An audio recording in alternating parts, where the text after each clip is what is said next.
Hello दोस्तों।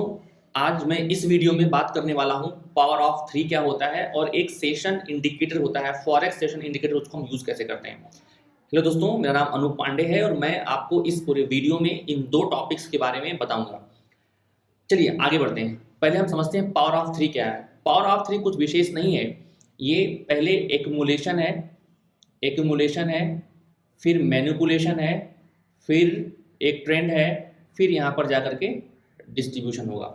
तो इसी तरीके से हमारे पास डेली कैंडल बनती हैं। ये जो डेली कैंडल्स हैं वो इसी प्रकार से तो बनती हैं। ठीक है, ऐसा कैंडल आता है, पूरा देखने को मिलता है अपने को। ठीक है ना, ये वाला इस तरह से बनती है कैंडल। पहले हमारे पास क्या होगा, एक्यूमुलेशन होगा, फिर ये मैनिपुलेशन होगा। इससे हमारे पास वीक बनती है, जितना सेल हुआ उतना ही बाइंग हो गया। इससे पूरी बॉडी बनती है, यहाँ पर मार्केट गया, फिर नीचे आकर के डिस्ट्रीब्यूट होने लगा। तो इससे हमारे पास ऊपर वीक बनती है, इससे हमारे पास नीचे वीक बनती है, और ये पूरा हमारे पास बीच में बॉडी बनती है। ठीक है, ये होता है पावर ऑफ थ्री। तो अगर आप पावर ऑफ थ्री देख रहे हैं कहीं भी अगर आप ऐसे एक्यूमुलेशन देख रहे हैं, रेंज देख रहे हैं, तो इस रेंज को टूटने का वेट करिए। पहले पहले इस रेंज को, यह रेंज टूटे तो अलर्ट मालूम पड़ जाएगा कि अब इसमें बायर या सेलर एक्टिव हो गया, तब आपको ट्रेड मिलेगा। अगर आप बिना बायर और सेलर को देखे एंट्री कर लेंगे तो डेफिनेटली आप मिस्टेक करेंगे, आप पहले ही जाकर के फंस जाएंगे। जैसे आप अभी आपने एक देख लिया बुलिश पैटर्न, आपने देखा, आप एंट्री कर लिए, अब मार्केट आ गया रेंज में आ गया। जैसे ही आप रेंज में आ गए तो आप बोर हो जाएंगे। अगर कहीं भी आप मार्केट को रेंज में देखते हैं, चाहे वो रेंज सीधा हो, चाहे वो रेंज इस तरीके से हो, चाहे वो रेंज इस तरीके से, मार्केट चाहे ऐसे हो, चाहे मार्केट इस तरीके से चल रहा हो, चाहे मार्केट इस तरीके से चल रहा हो, आप अगर रेंज में मार्केट को देख रहे हैं तो बहुत, अगर आपसे रहा नहीं गया तो अगर मार्केट अप ट्रेंड में है तो नीचे बाइंग, ऊपर हम निकल जाएंगे। अगर हम यहाँ पर देख रहे हैं डाउन ट्रेंड में है तो यहाँ सेलिंग, यहाँ निकल जाएंगे। ठीक है ना, अगर हम यहाँ पर अगर सीधे लाइन में है तो यहाँ बाइंग करेंगे, यहाँ निकल जाएंगे, या यहाँ सेल करेंगे, यहाँ निकल जाएंगे। हम ये अप्लाई कर सकते हैं, लेकिन सबसे बेस्ट ये होता है कि हम ये देखें कि मार्केट इसके ऊपर आए या इसके नीचे आए। जब इसके ऊपर या इसके नीचे आता है, रेंज के ऊपर या नीचे आता है, तो हम ये समझ जाते हैं कि अब बायर या सेलर एक्टिव हो गया, अब मुझे ट्रेड मिलेगा। अब अपने नॉलेज के अनुसार इसमें ट्रेड में एंट्री करते हैं तो हमें प्रॉफिटेबिलिटी ज़्यादा मिलती है और हमें वेट कम करना पड़ता है।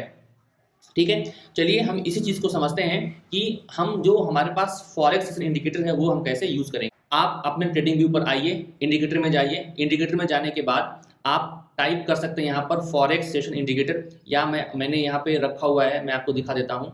ठीक है ना, एफएक्स मार्केट सेशन, ये जो हमारे पास है एफएक्स मार्केट सेशन। तो ये जो इंडिकेटर हम कैसे यूज़ करते हैं, फॉरेक्स मार्केट सेशन या सेशन इंडिकेटर, कुछ भी आप कहिए, ये इसका काम क्या होता है। और अगर आप डालेंगे ना, मैं आपको दिखा दूँ, ढेर सारे आएंगे, ऐसी बात नहीं, आप उसमें से कोई भी यूज़ करिए, कोई बहुत बड़ी बात नहीं। इतने फॉरेक्स मार्केट सेशन आप इतना डालेंगे, इतना आपके पास आ जाएगा। आप इसमें से कोई भी लीजिए, कोई दिक्कत नहीं, सब फ्री है यहाँ पर। ठीक है ना, तो यहाँ पर फॉरेक्स मार्केट सेशंस आप देख लेंगे, बहुत सारे इंडिकेटर्स हैं। तो हम यहाँ पर यूज़ कर रहे थे क्या, एफएक्स। हम फिर से आप दिखा दें, यहाँ पर हमारे फेवरेट में वो सेव है तो इसलिए हम यहाँ से यूज़ कर रहे हैं। ठीक है, एफएक्स मार्केट सेशन, ठीक है ना, ये वाला।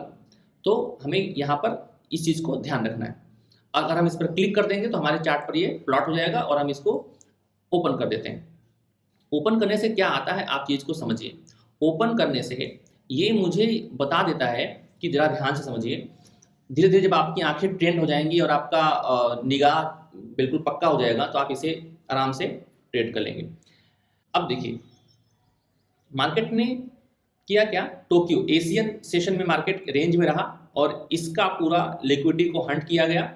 और लंदन सेशन में मार्केट में क्या हुआ, एक डायरेक्शन रहा। और जब ये जो एरिया होती है लंदन का और जो न्यूयॉर्क का जो कॉमन एरिया होती है, उसमें बहुत ही अच्छा वॉल्यूम आता है और बहुत ही स्पीड आती है। इसलिए हमें इन दोनों ही सेशन में जो कॉमन एरिया है उसमें अगर ट्रेड करते हैं अपने स्किल के बेस पर, बहुत ही अच्छा जल्दी प्रॉफिट मिलता है। अब और आगे आप देखिए, मैं आपको क्या बताता हूँ। आप अगर रोज देखेंगे, ये रोज होता है। अब फिर से देखिए क्या हुआ, टोक्यो सेशन था, मतलब एशियन मार्केट रेंज में था, धीरे धीरे था, और फिर क्या हुआ, ट्रैप किया गया। ठीक है, उसके बाद फिर से लंदन मार्केट में ट्रैप किया गया। फिर से ये वाली जो एरिया आई कॉमन, इसमें फिर से क्या हुआ, तो एक्यूमुलेशन हुआ। ठीक है ना, यहाँ पे मैनिपुलेशन हुआ और फिर ये हमारे पास मूव आ गया। तो ये 3 मूव आपको हर जगह देखने को मिलेंगे और बार बार देखने को मिलेंगे। जनरली हमेशा ही आपको देखने को मिल जाता है, कभी कभी ऐसा होता है नहीं देखने को मिलता है। अब देखिए टोक्यो सेशन रेंज में लंदन में ट्रैपिंग हुई और मार्केट फिर से कॉमन रीजन में नीचे, यहाँ पर देखिए, ठीक है ना, ये नीचे।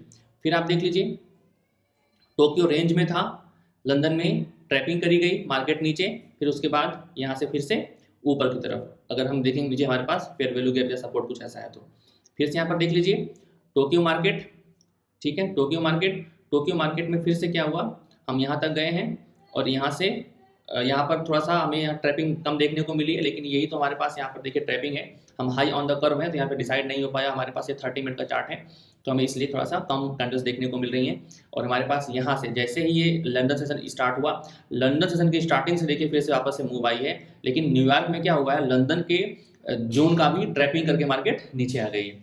तो trapping is the part of forex market. आप यहाँ पर देख लीजिए टोक्यो मार्केट में धीरे धीरे धीरे धीरे धीरे, ठीक है ना, इसके हाई का यहाँ तक, ये जो डबल यहाँ पर जो दिख रहा है ना, ये वाला पूरा यहाँ के जो लिक्विडिटी थी उसको यहाँ पे ट्रैप किया गया, मार्केट फिर नीचे। उसके बाद फिर देख लीजिए यहाँ पर फिर से लिक्विडिटी ली गई, मार्केट फिर नीचे, ठीक है। तो इस तरीके से मार्केट रोज काम करता है, रोज चलता रहता है। अभी देखिए कभी कभी हम लोग टोक्यो में क्या करते हैं, टोक्यो में कोई न्यूज़ है कुछ ऐसा है, हम बहुत ट्रेंड में आ गए, ट्रेंड में आने के बाद भी हमारे पास क्या हुआ, ट्रैपिंग, यहाँ पर इस लो का ट्रैपिंग किया गया, मार्केट फिर ऊपर चला गया। तो इस तरीके से हम जनरली देखने को हमें मिल जाता है। अगर हम मार्केट में रोज बैठेंगे तो हम समझ पाएंगे कि हमें इसको कैसे ट्रेड करना है, और ये हर पेयर में होता है, हर जगह होता है, इसमें कोई बहुत समझने की बात नहीं। अगर हम इस इंडिकेटर का अपने स्मार्ट मनी कॉन्सेप्ट से या फिर प्राइस एक्शन से मिक्स करते हैं तो बहुत ही अच्छे ट्रेड देखने को मिल जाते हैं। जय हिंद, जय भारत।